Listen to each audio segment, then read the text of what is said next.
तर आखातामधल्या युद्धाचा फटका हा मुंबईतल्या सुप्रसिद्ध लाडू सम्राट हॉटेलला देखील बसला। सिलेंडरच नसल्यानं लाडू सम्राटचं शटर डाऊन करावं लागलं।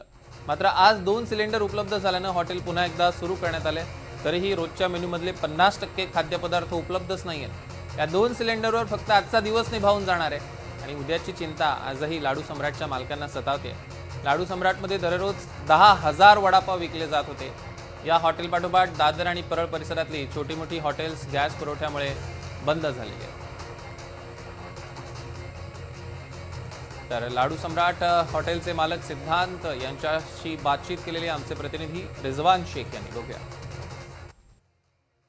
इराण इस्रायल युद्धामुळे कुठेतरी प्रसिद्ध असणारा लालबाग परिसरातील लाडू सम्राट या ठिकाणी काल जो आहे तो बंद होता, परंतु आज पुन्हा एकदा जो आहे तो चालू करण्यात आलेला आहे। आणि आपण जर पाहिलं ज्या पद्धतीने काल हे लाडू सम्राट जो आहे तो लालबाग परिसरातील प्रसिद्ध लाडू आहे, या ठिकाणी अनेक जे खवाई आहे ते मोठ्या प्रमाणात येत असतात आणि काल ज्या पद्धतीने हे बंद होता, कुठेतरी LPG मोठ्या प्रमाणात तुटवडा असल्यामुळे कुठेतरी काल जो आहे तो दुकान बंद करण्यात आलं, परंतु आज पुन्हा एकदा दुकान जो आहे तो चालू करण्यात आलेला आहे। परंतु आजही देखील काय गॅसचा तुटवडा मोठ्या प्रमाणात आहे। दुकानचे सुद्धा मॅनेजर आपल्याबरोबर आहे, आपण त्याची बातचीत करणार आहोत। दादा, काल ज्या पद्धतीने दुकान बंद होता आज पुन्हा चालू करण्यात आलं आहे, सध्याची काय परिस्थिती आजची? आजचा दिवस आपल्याला चालू ठेवायला मिळालं आहे, कारण भरपूर रिक्वेस्ट केल्यानंतर काल आपल्याला 2 सिलेंडर मिळाले आहेत, त्यामुळे आजचा दिवस चालून जाईल। उद्याची काही गॅरंटी नाही आहे। त्याच्या व्यतिरिक्त ह्या दुकानापुरतीच चालेल इतकं सिलेंडर मिळालं आहे, त्यामध्ये पण एक सेक्शन चालू शकतो इतका पुरवठा आहे। बाकी आपलं दुसरं सेक्शन आपण बंद ठेवलेलं आहे। मिठाची फॅक्टरी अजून पण बंद आहे। रेस्टॉरंट्स आपले 2 जे अजून पण बंद आहेत, आता 3रा दिवस आहे आपण बंद आहे। सो नुकसान खूप जास्त आहे। परंतु ज्या पद्धतीने युद्धामुळे कुठेतरी फटका सर्वसामान्य तुम्हालाही देखील बसताना दिसून येत आहे, त्यामुळे अनेक वेळा ग्राहकांबरोबर काय बाचाबाची होण्याचं या ठिकाणी झालं आहे का कधी? बाचाबाची अशी नाही, आपल्याला सुदैवाने कस्टमर्स समजूतदार आहेत, परंतु प्रसिद्ध असल्यामुळे लांब लांबून लोक येतात।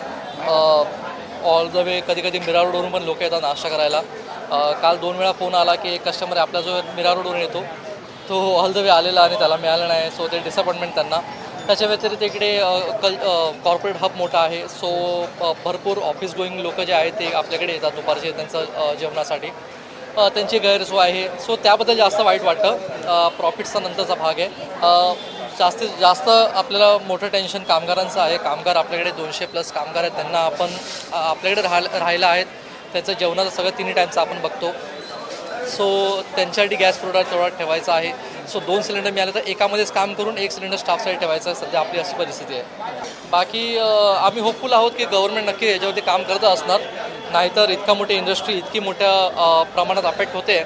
सो मला नाही वाटत की गव्हर्नमेंटाची शांत बसलेली असेल, काही ना काही चालू असणार प्रयत्न। धन्यवाद सर आमच्याशी बातचीत करून। त्यामुळे हे होते लाडू सम्राटचे मॅनेजर आणि त्यामुळे संपूर्ण लाडू सम्राट जो आहे तो लालबाग परिसरामध्ये मोठ्या प्रमाणावर प्रसिद्ध आहे। अनेक लोक जे आहेत या ठिकाणी आस्वाद घेण्यासाठी या ठिकाणी येतात, परंतु ज्या पद्धतीने आजचाच शेवटचा जो आहे तो गॅसचा तुटवडा या ठिकाणी ठेवण्यात आला, उद्या देखील पुन्हा जाऊन हा बंद देखील होऊ शकतो अशाही त्यांनी या ठिकाणी दिलगिरी आहे ती व्यक्त केलेली आहे। त्यामुळे कशा पद्धतीने राज्य सरकारच्या माध्यमातून जो काय LPGचा तुटवडा राज्यभरामध्ये निर्माण झालेला आहे त्याला कशा पद्धतीने पूर्ण पदावर आणण्याचं काम केलं जाईल तेच पाहणं महत्त्वाचं ठरणार आहे। पुढे सचिन सावंत, रिजवान शेख, NDTV मराठी, मुंबई।